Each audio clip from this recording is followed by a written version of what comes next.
Our marriage was only a week old, but it already felt like a dream that I never wanted to wake up from. I remember the first morning after our wedding. The sun was bright, the air smelled of fried plantain, and my wife's laughter filled the house like soft music. I had never felt so complete before. She was everything a man could ask for: gentle, beautiful, and full of surprises. Every morning when I woke up, breakfast was ready. The food always tasted like magic. Her rice had a sweetness I couldn't explain. Her soup had a charm that made my tongue dance. After eating, I would feel so happy that I forgot about work and just slept off, smiling like a child. But there was one little thing that didn't sit right with me. My wife had a black pot she always used to cook my meals. She never used it for anything else, and she never ate from it. When I asked her about it once, she smiled and said, "Oh, that pot. My mother gave it to me as a gift." Then she laughed softly and added, "It's just special to me." I didn't think much of it at first. After all, women love their special kitchen things. Maybe it was just sentimental. But something about the way she said special stayed in my mind. That evening, I watched her cook again. She placed the black pot on the fire like it was something sacred. Her movements were careful, slow, almost like she was afraid to make a mistake. She poured in the oil, the tomatoes, the pepper, and the meat. The smell was heavenly. But what caught my attention was the way she whispered under her breath while stirring. It wasn't clear, it sounded like tiny hums or maybe words in a language I didn't know. "Darling," I said, pretending to sound casual, "what are you saying?" She turned around with a smile. "I'm just talking to myself," she replied. "You know how I love humming when I cook." I nodded, but inside, my heart felt a little strange. Maybe it was nothing. Or maybe it was something. The food came out delicious, as always. I ate until I was full, thanking her with a kiss on her forehead. But that night, I couldn't sleep. I kept thinking about that pot. It was old, too old. Blackened on the outside, shiny inside, as if something had been protecting it. I wondered why her mother would give her such a strange, ancient-looking pot for a wedding gift. The next day, I decided to test something. I told her not to bother cooking. I wanted to take her out to eat at a restaurant. She smiled politely, but I could see she wasn't happy. "I prefer to cook for my husband," she said softly. "It makes me feel like a real wife." I laughed. "You'll still be a real wife even if you don't cook today," I teased. But she refused. That morning, I found her already in the kitchen, the same black pot on the fire. She was stirring again, whispering to herself. Something about that scene, her lips moving, the smoke curling up, the faint hum, made me uneasy. I wanted to walk away, but I couldn't. My legs froze, and I just watched her quietly. When she noticed me, she laughed nervously. "Why are you staring like that?" "I just like watching you," I said, forcing a smile. She came close and touched my face. Her hands were warm. "You're the best husband," she whispered. Her words melted me, and the worry disappeared, at least for that moment. Later that afternoon, after eating her food, I felt an overwhelming joy again. I couldn't explain it. It wasn't just happiness, it was something deeper. I felt a strange pull toward her. I wanted to be near her all the time. Her smile, her smell, even the sound of her footsteps filled my heart with peace. But as the days passed, that peaceful feeling started to grow stronger, too strong. I began to crave her presence like air. I couldn't focus at work. My boss noticed it first. "Hey, young man, your mind is no longer here," he said with a frown.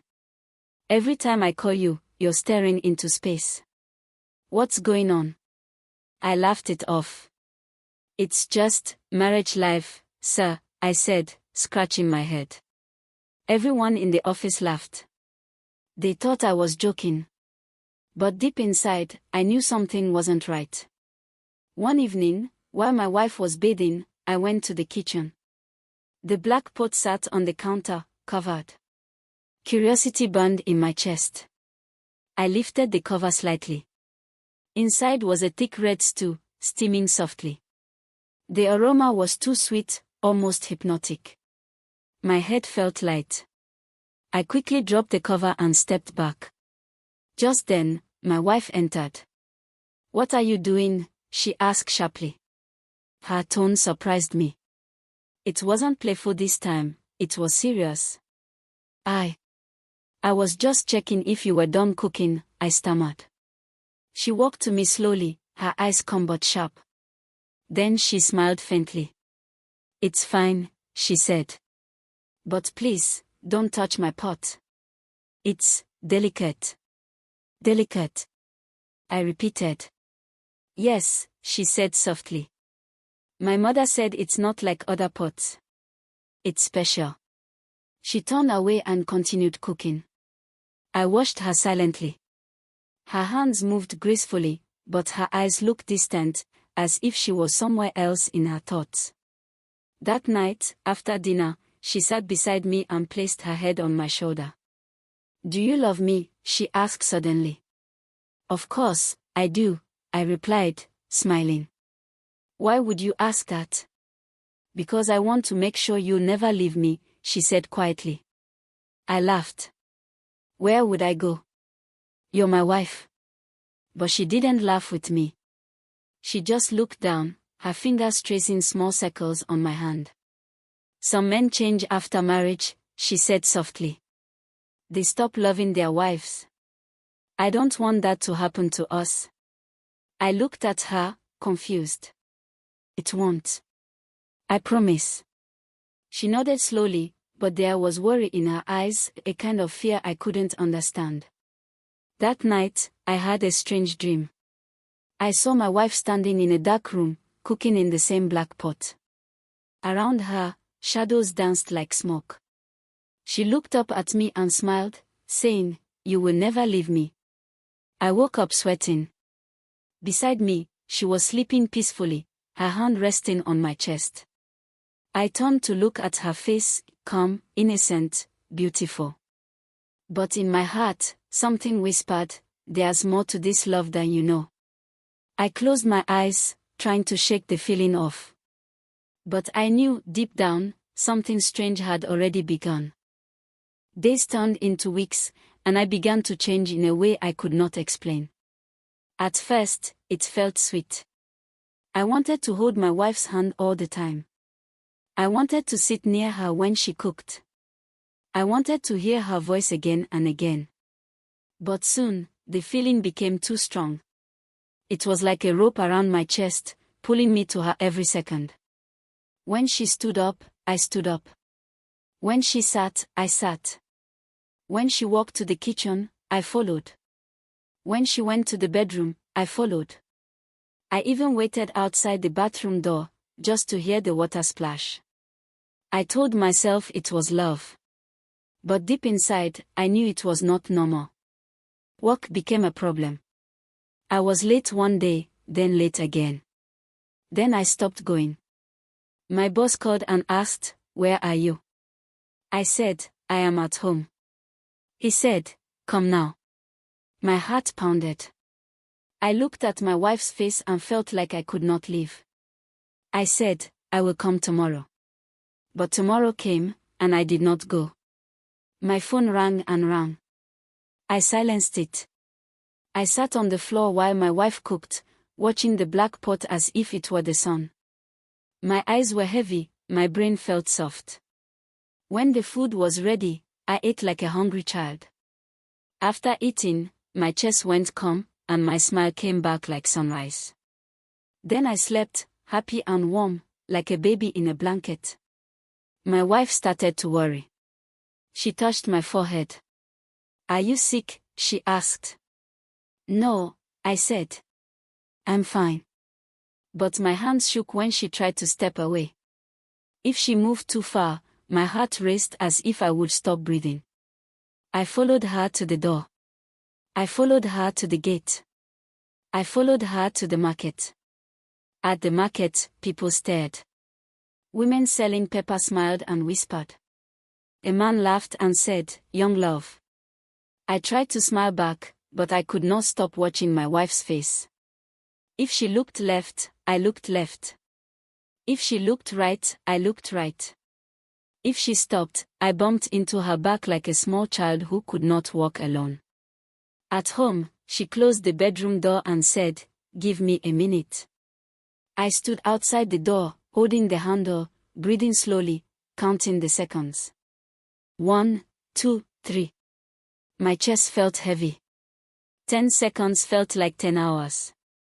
I knocked, soft at first, then harder. "Are you okay?" I asked. "I'm fine," she said. "Please wait." But I could not wait. I opened the door. She gasped. "You scared me," she cried. I hugged her and whispered, "Don't leave me. Don't ever leave me." Tears filled her eyes. "I'm not leaving," she said. "I am your wife. But you have to let me breathe." I nodded, but my hands would not let go. The next morning, I told myself I would be strong. I would go to work. I would not follow her to the kitchen.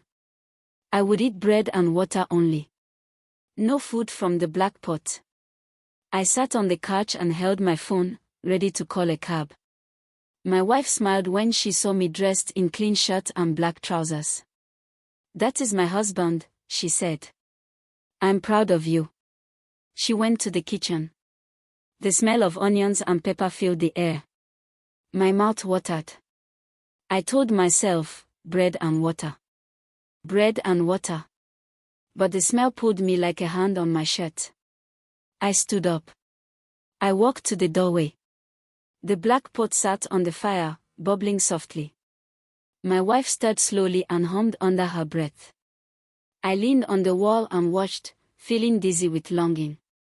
"Go, darling," she said kindly. "You'll be late." I nodded and turned away. I took one step, then another. Then I stopped. My chest hurt. My legs turned weak. I turned back, picked a spoon without thinking, and tasted the stew. My mind went light and soft like cotton. I smiled at her. She looked sad. "Please go," she whispered. I smiled again and said, "Just one more taste." After that, I sat down and did not leave the house. By afternoon, my boss called again and spoke with a hard voice. "If you do not come today, do not bother to come again." I looked at my wife. I wanted to go. I truly did. But my body stayed in the chair. My phone slipped from my hand. The call ended. That evening, my wife tried to make me laugh. She played my favorite music. She told me stories about her friend who put too much salt in soup. I laughed, but it was not real. I was smiling on the outside and drowning inside. I could not think without her face in my eyes. I could not breathe if she walked to the kitchen. I slept and woke up with the same thought: stay close. Stay close. Stay close.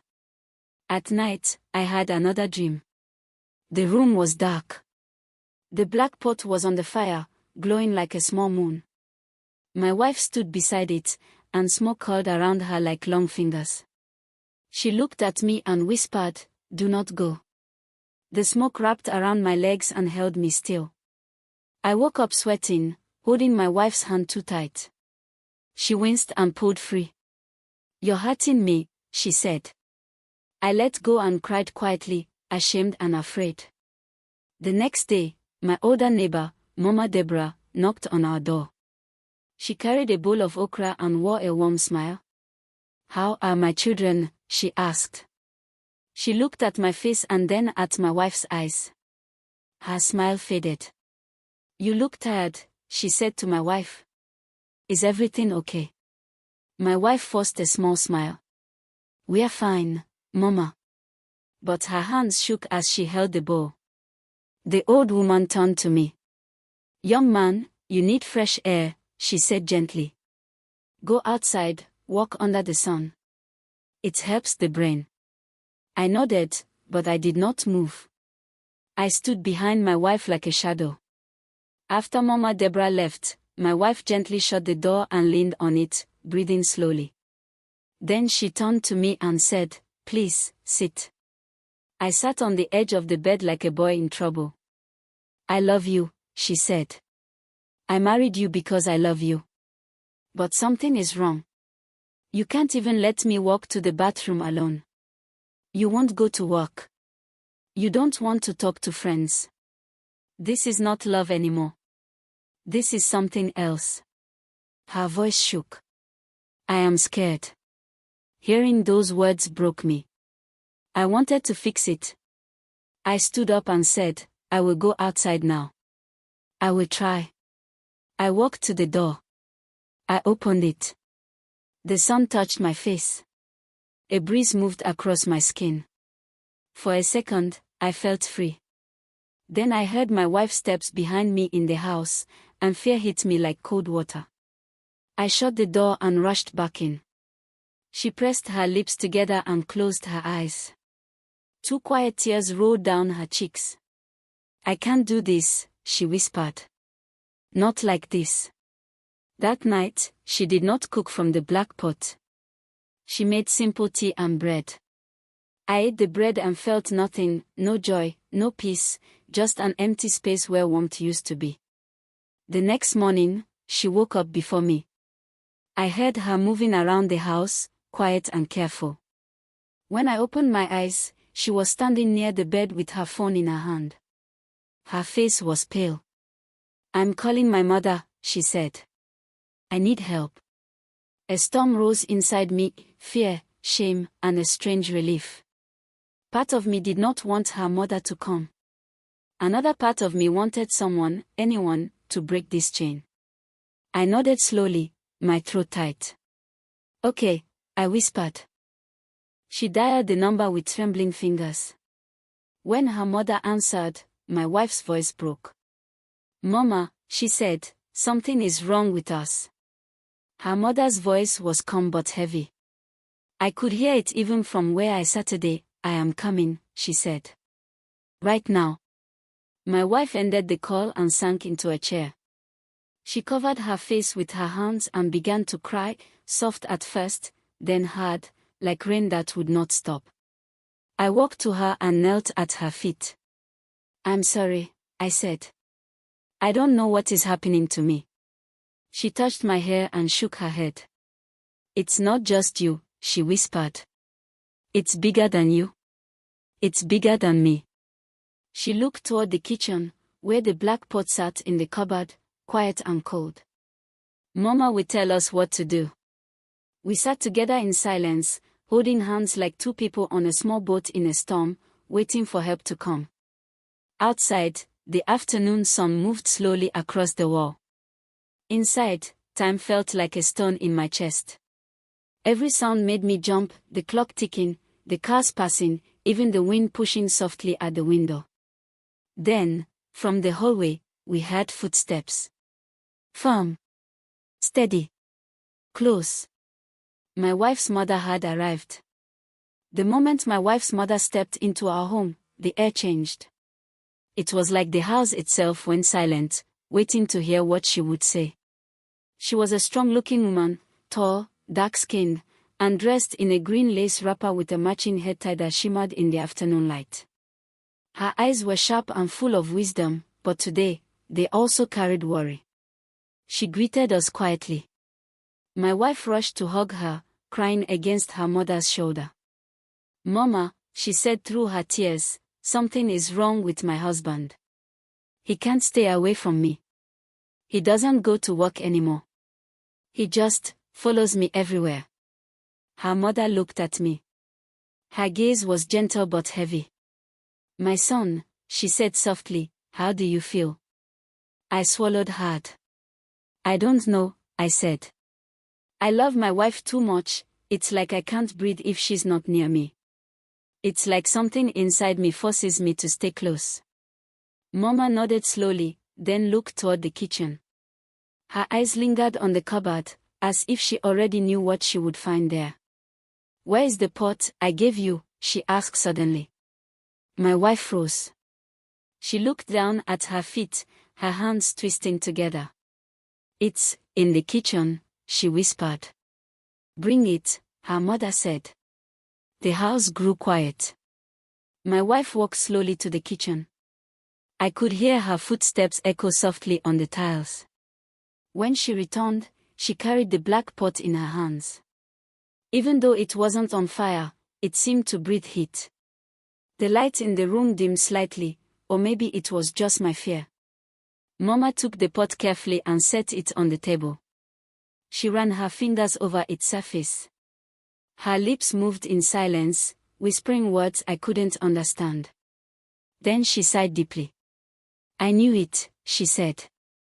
"The power has grown too strong." "What power?" my wife asked, tears already filling her eyes. "The power I put in it," Mama said slowly. "I made it for you before your wedding.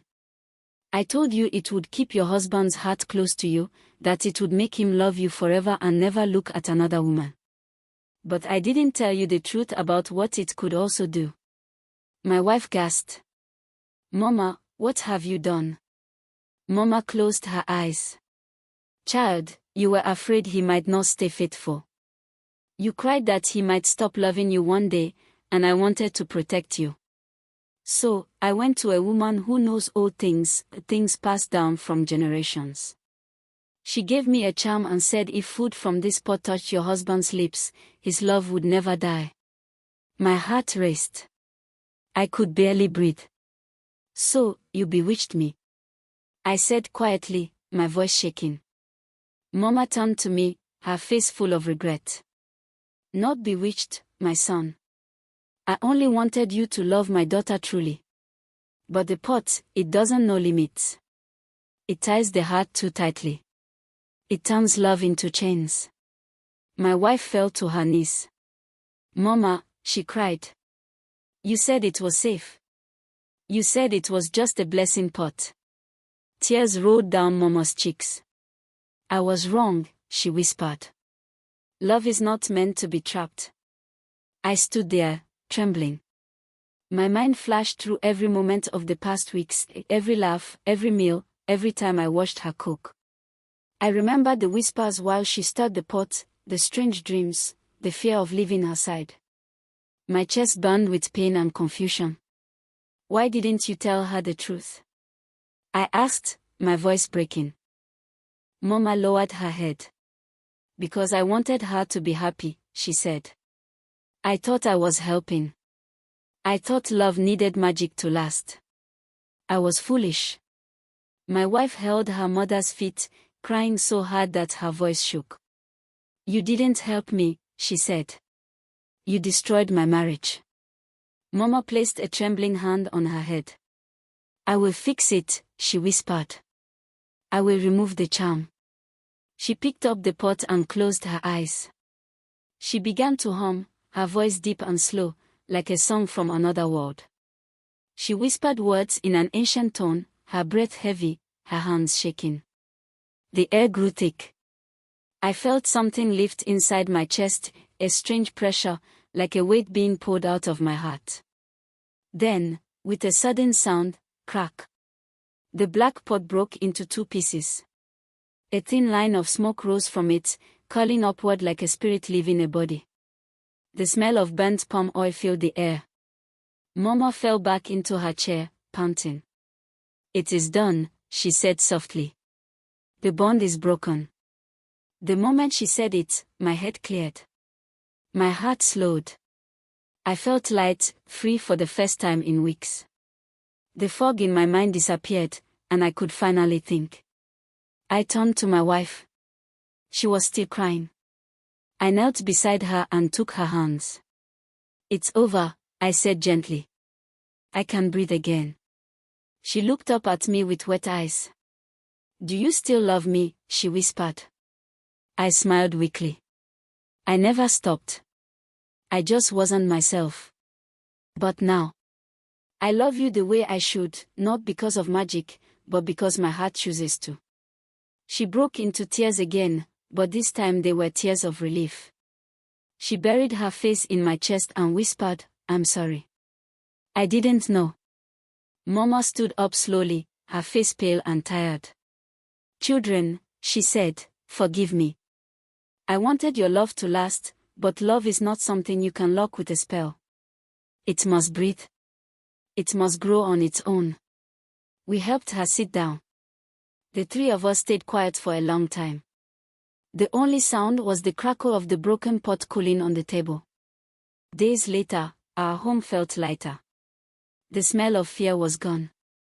My wife cooked again, but this time with a new pot, a bright silver one. When she served me food, she smiled nervously and said, "This time, no magic. Only love." I laughed, and she laughed too. The food tasted different, not as powerful, not as hypnotic, but it was real. Every bite felt alive. Sometimes, when I looked at her, I saw guilt in her eyes. Sometimes, when I looked at her mother, I saw regret. But we were learning to forgive. We were learning that love built on truth is stronger than any charm. One evening, as the sun went down, I sat outside our house and watched the sky turn gold. My wife joined me, sitting quietly by my side. "Do you think we'll ever forget what happened?" she asked. I shook my head. "No. But maybe that's good. Some things are meant to be remembered, not to bring pain, but to teach." She smiled softly. "Teach what?" "That love is only real when it's free," I said. "Anything else is just a cage." She leaned on my shoulder, and together we watched the night come gently over the sky. In the corner of the yard, the broken pieces of the black pot still lay buried under the soil. We never threw them away, and we never spoke of them again. But sometimes, when the wind blew softly through the trees, I could almost hear a whisper, a quiet reminder that love is sacred only when it is honest. Moral of the story: true love should never be forced or controlled. When you try to tie someone's heart with magic or tricks, it stops being love and becomes fear. Real love grows with trust, patience, and kindness, not with charms. Because love that is trapped can never truly breathe. Before you go, remember, more timeless tales await. Subscribe, like, and share AB Folktale Stories, where wisdom lives forever.